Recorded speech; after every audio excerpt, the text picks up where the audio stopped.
বিসমিল্লাহির রহমানির রহিম। সুপ্রিয় দর্শক, আসসালামু আলাইকুম। রিনেস কিচেন থেকে সবাইকে অনেক অনেক শুভেচ্ছা জানাচ্ছি আমার আজকের রেসিপিতে। আজকে আমি আপনাদের সাথে শেয়ার করব খাসির রেজালা রেসিপিটি। চেষ্টা করেছি পারফেক্ট রেসিপিটা শেয়ার করার জন্য। আশা করছি ভালো লাগবে, আর সেই সাথে যারা নতুন রাঁধুনি আপুরা আছেন তাদের অনেক কাজে দেবে। রেসিপিটা বিফ বা চিকেন দিয়েও রান্না করে নিতে পারবেন, প্রসেসটা সেম থাকবে। আর রেসিপিটা ভালো লাগলে একটা লাইক দিবেন, সেই সাথে চ্যানেলটি সাবস্ক্রাইব করে রাখার অনুরোধ জানাচ্ছি। আর ফেসবুক পেজ থেকে যারা দেখছেন তারাও প্লিজ পেজটি ফলো করে নিতে পারেন। আমি রান্নায় চলে যাচ্ছি। এখানে আমি 1 কেজি মাটন নিয়েছি, ভালো করে ওয়াশ করে নিয়েছি। আর মাটন রেজালাতে পিসগুলো একটু বড় বড় নিলেই ভালো হয়। যাই হোক, আমি বাজার থেকে যা পেয়েছি সেটাই আপনাদের সাথে শেয়ার করছি। আর অনেকের কাছে একটা প্রশ্ন থেকে যায় যে মাটনে একটু স্মেল থেকে যায়, তাদেরকে বলবো লেবু, লবণ আর পানি দিয়ে মাংসটা আধা ঘন্টার মতো পানির মধ্যে ভিজিয়ে রেখে ওয়াশ করে নেবেন। এতে করে স্মেলটা অনেকটা কমে যাবে। আমি রান্নায় চলে যাচ্ছি। 3 টেবিল চামচের মতো সয়াবিন তেল নিলাম, আর 1 টেবিল চামচ ঘি দিয়ে আমি রান্নাটা করে নেব। যেহেতু মাটনটা রিচ হয় রান্নার পরে, সেই জন্য আমি স্বাস্থ্যের কথা চিন্তা করে তেলের পরিমাণটা কমিয়ে নিলাম।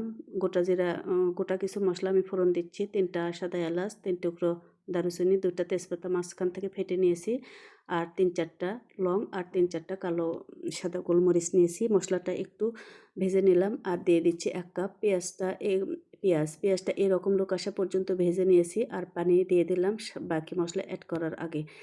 বাকি মশলাগুলো অ্যাড করার আগে সামান্য একটু পানি দিয়ে নিলাম, যাতে করে মশলাটা পুড়ে না যায়। এখানে আদা রসুনের পেস্ট আছে 2 টেবিল চামচ, আর এখানে আছে বাদাম বাটা, কাঠবাদাম আর পেস্তা বাদাম মিক্স করে আমি বেটে নিয়েছি 8-10টা। আর ধনিয়া জিরার গুঁড়া নিয়েছি 1 টেবিল চামচ, দিয়ে দিচ্ছি। আর লবণ দিচ্ছি স্বাদ মতো 1 টেবিল চামচ। আর এটা নিয়েছি গুঁড়া মশলা। রেজালাতে আলাদা যে মশলাগুলো ইউজ করা হয়, যেমন জায়ফল, জায়ত্রী, শাহি জিরা, এগুলো মিক্স করে গুঁড়ো করে নিয়েছি। দিয়ে দিচ্ছি 1 টেবিল চামচেরও একটু কম। কাঁচামরিচ নিয়েছি 7 থেকে 8টা, মাঝখান থেকে ফালি করে দিয়েছি যাতে একটু ঝাল বের হয়। আর এখানে মরিচের গুঁড়া দিচ্ছি 1/2 টেবিল চামচ। রেজালাতে অনেকেই খাবারের রং ইউজ করেন, সেক্ষেত্রে আমি কিন্তু রং ইউজ করব না। লাল মরিচের গুঁড়া দিয়ে আমি পারফেক্ট কালারটা আনার চেষ্টা করেছি। যাই হোক, মশলাগুলো ভালো করে আমি কষিয়ে নেব। একটু সময় নিয়ে লোকটা এই পর্যন্ত আসা পর্যন্ত আমি কষিয়ে নিয়েছি, আর দিয়ে দিচ্ছি মাংসগুলো। এবার মশলার সাথে মাংসগুলো ভালো করে একটু কষিয়ে নেব। চুলার হিটটা লোতে থাকবে, লো থেকে একটু মিডিয়ামে থাকবে। আর লো টু মিডিয়ামে আমি পুরো রান্নাটাই প্রসেস করে নেব।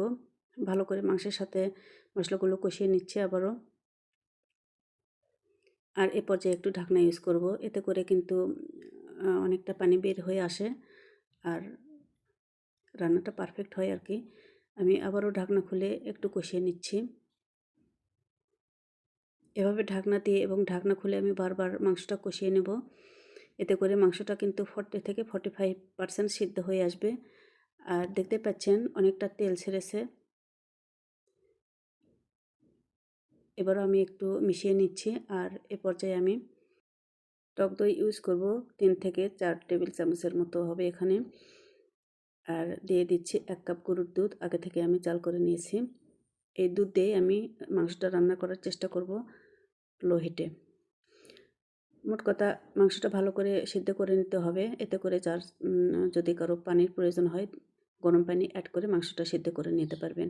তো আমি দুধ দিয়ে ভালো করে মিশিয়ে নিচ্ছি, আর ঢাকনা দিয়ে রান্না করে নেব মাংসটা ভালোভাবে সিদ্ধ হয়ে আসা পর্যন্ত। রান্নাটা আমি মিডিয়াম টু লো হিটে করে নিচ্ছি পুরোটাই। আমি আবারও বলছি, ঢাকনা দিয়ে আমি রান্না করে নেব। আর মাঝখান থেকে অনেকবার ঢাকনা খুলে নেড়ে চেড়ে দিয়েছি, যাতে করে তলানিতে লেগে না যায়। যেহেতু এখানে বাদাম ইউজ করা আছে, সেটা মাথায় রাখতে হবে। তো আমি 25 থেকে 30 মিনিট রান্না করার পর ফিরছি। রান্নার লুকটা আমার এরকম এসছে।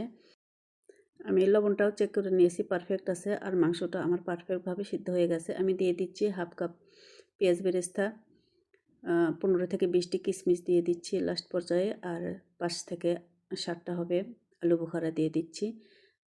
আর 3টা কাঁচামরিচ দিয়ে ঢেকে দমে রাখবো 5 মিনিট। আর আলু বোখারার এই টকটক ফ্লেভার কিন্তু রেজালাতে একটা আলাদা স্বাদ আনবে, আর কাঁচামরিচের একটা ফ্লেভার অ্যাড হবে। আমি ঢাকনা দিয়ে দমে রেখে দিচ্ছি 5 মিনিট। 5 মিনিট পরে আমি ঢাকনা খুলে আবারও সব কিছু মিশিয়ে নেব। আমি রান্না কিন্তু কমপ্লিট করিনি, চুলাটা আমি এখনও অফ করিনি। ভালো করে মিশিয়ে নিচ্ছি সব কিছু। আর এ পর্যায়ে দিয়ে দেব কেওড়া জল হাফ টেবিল চামচ।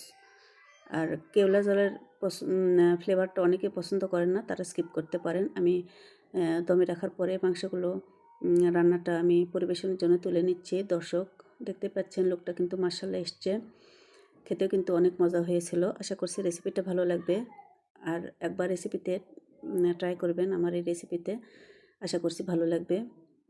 তো যেহেতু রেজালা পোলাওয়ের সাথে খেতে বেশি ভালো লাগে, রুটি পরোটার সাথে পরিবেশন করতে পারবেন, চাইলে ভাতের সাথেও খেতে পারবেন। তো আজকের ভিডিও দেখার জন্য সবাইকে অনেক অনেক ধন্যবাদ জানাচ্ছি। আর সবাই আমার পাশে থাকবেন, আমাকে একটু সাপোর্ট করবেন, আর বেশি বেশি লাইক কমেন্টস শেয়ার করবেন, কারণ আপনাদের কমেন্টস এবং লাইক আমাকে অনেক অনেক উৎসাহ জাগায় নতুন নতুন ভিডিও তৈরি করতে। তো দর্শক আজকের ভিডিও দেখার জন্য সবাইকে অনেক অনেক ধন্যবাদ জানাচ্ছি। আগামী ভিডিও দেখার আমন্ত্রণ জানাচ্ছি। সেই পর্যন্ত সবাই অনেক অনেক ভালো থাকুন। আল্লাহ হাফেজ।